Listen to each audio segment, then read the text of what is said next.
Hi everyone, it's Nubian Sun Rob back with another video. Welcome back. And if you are new to this channel, hi, how are you? And greetings. Well, today I just want to speak on, some point of views that I've had lately. I've just had some downloads, and I just want to share it with you all. And one of them is, I was thinking about the Nat Turner movie that came out a few years ago. Could have been a couple of years ago. Put it down in the comments because I'm not sure if you know when the movie came out. But what made me think about that movie was how the terminology or idea of the white Jesus came about. This is not another one of them videos about the differences and polarities of the consciousness.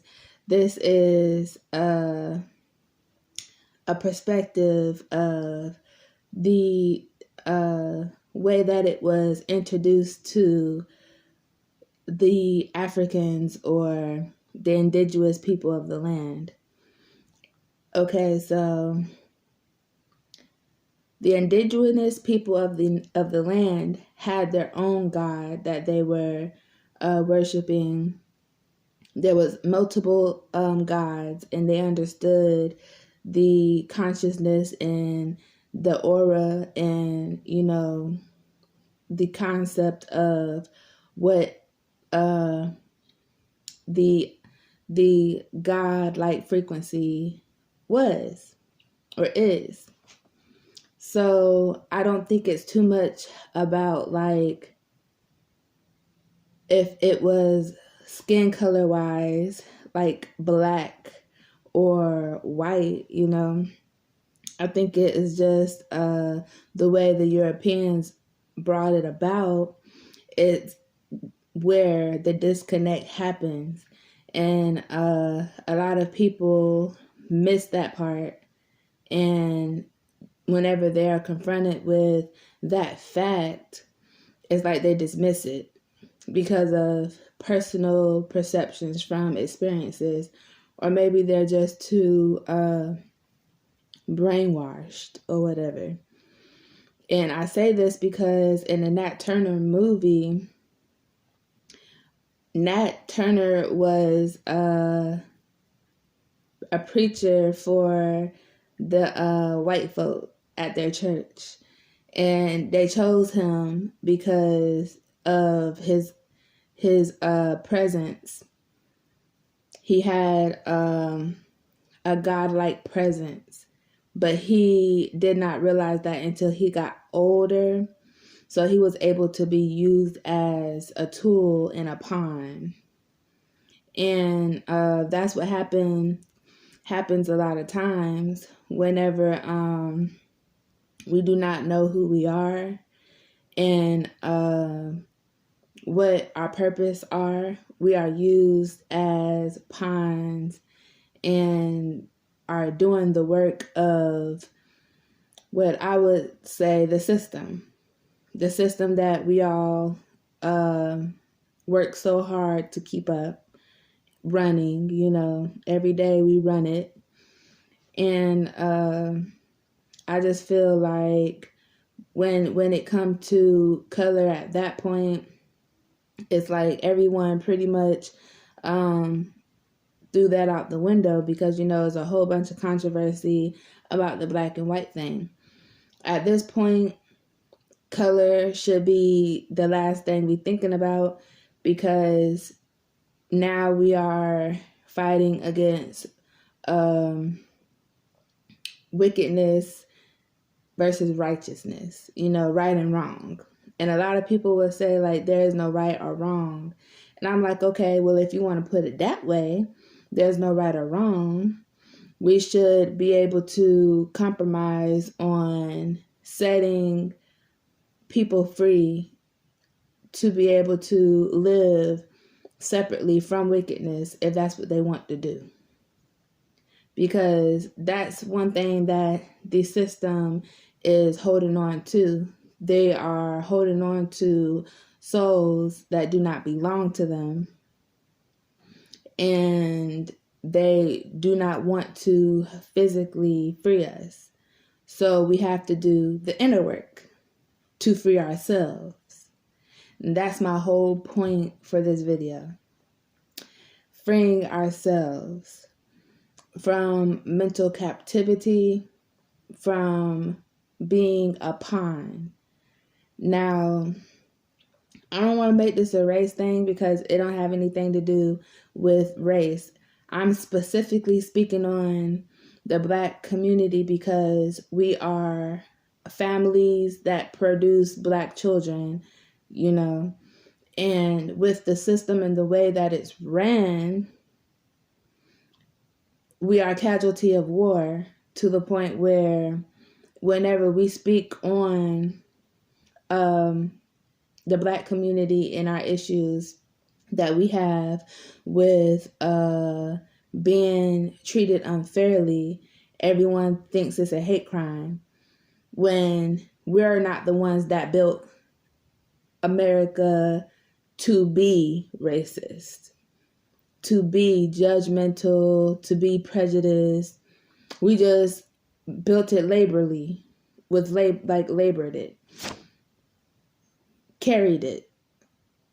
But the idea and structure was not our own. And that's why there's always this duality of white Jesus, Black Jesus.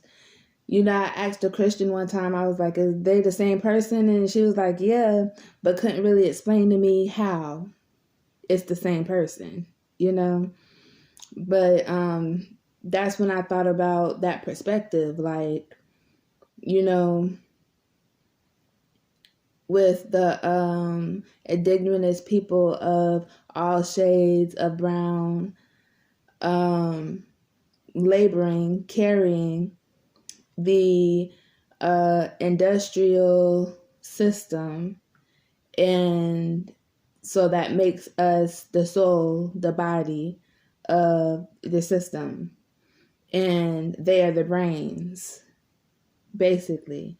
So that's why they were considered themselves consciousness, enlightenment. They consider themselves saviors. They consider themselves Jesus. It's so many perspectives.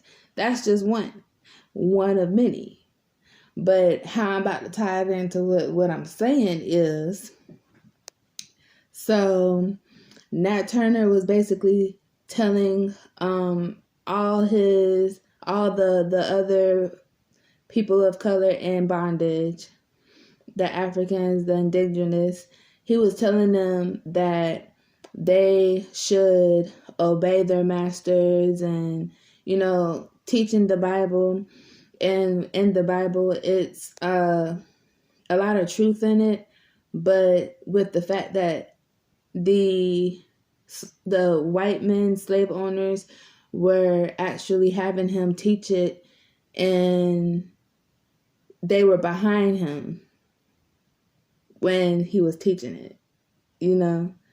And so it kind of put them in a fucked up feeling because these people, as the indigenous people that was taken into bondage, they were beaten, the children was raped, the women were raped, the men were raped. They was emotionally, you know, abused, and the movie was sad. It was sad. But it was that perception that they had at that time that grew anger inside of people's hearts when it comes towards enlightenment, to the reason why there's so much controversy. And I just feel like we have to bring the truth back into the mix of what enlightenment is.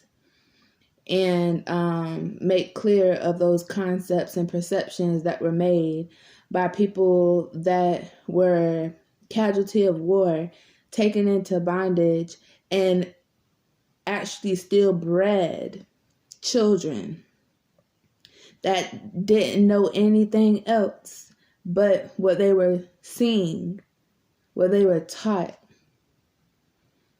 And yes, the truth was always out there, but it's just like when you say something and the next person translates it to the next person and the next person translates it to the next person, the story changes.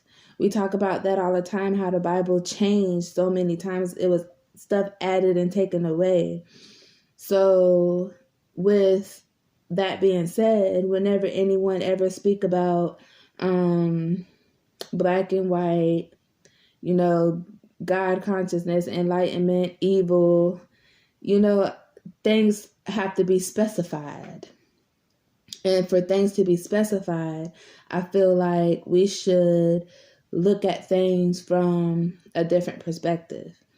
That's another thing that Nat Turner said in the movie whenever he was speaking to the indigenous people that were taken into bondage and casualty of war. He was telling them to sing a new song, look at things from a different perspective. And that's when they were able to code the scripture, and they were able to make some light of what was happening, and was able to build a system within a system. And that is something that we have to learn how to do. Because me personally, I don't know about nobody else, but I can't really tell the difference between what our ancestors went through and what we're going through now today. I just look at it as it's just more modernized. Everything is just on the hush. Before it was like all out there. Now it's like you have so many people working together to cover things up to make it seem like that's not how it is. On top of people being programmed. So, yeah, I just feel like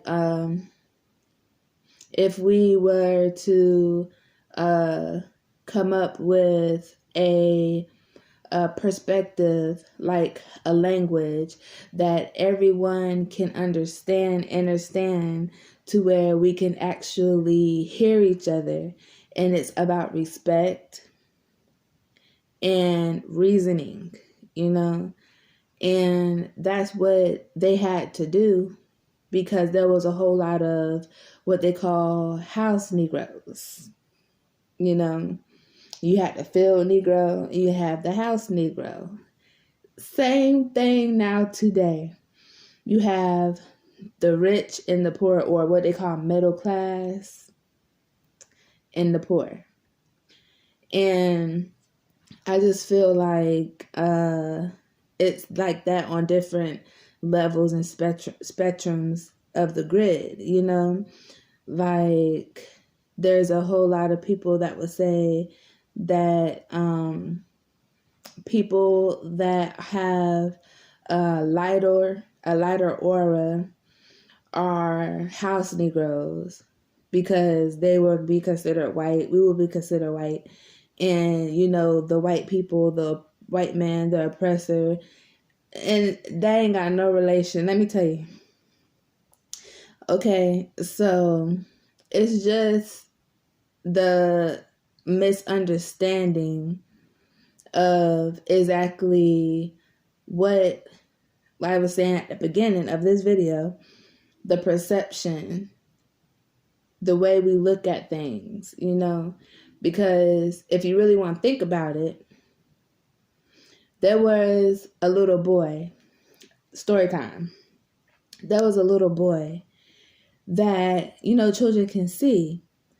And the little boy was curious on why he was in bondage and he was being taught about righteousness by the white man, and wholeness, and what's right and wrong and all of that. And he's like knowing within himself that he has a pure heart, so he didn't understand why he was in bondage, and a lot of times back then, they put all black people in the same category. They didn't care what you look like.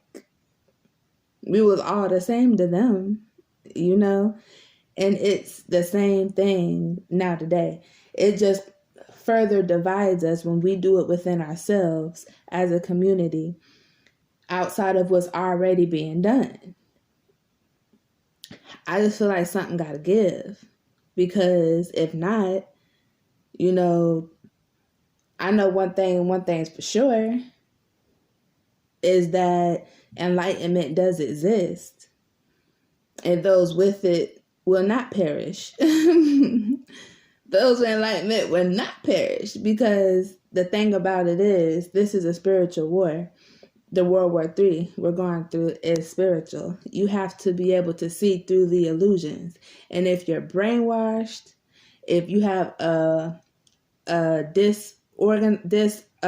distorted view on things that's happening around you, you're going to just end up who knows where. I can't tell you where, because I ain't got nowhere to put nobody but myself, But all I'm saying is common sense. It's like if you out in the jungle and you don't know how to hunt, how you gonna eat? You don't know how to make shelter, you gonna get rained on. That's all I gotta say for today. You all have a great night. I'm on my way to bed. Hope you're drinking your water, earthing, meditating, saying your affirmations, and loving yourself. Peace and love.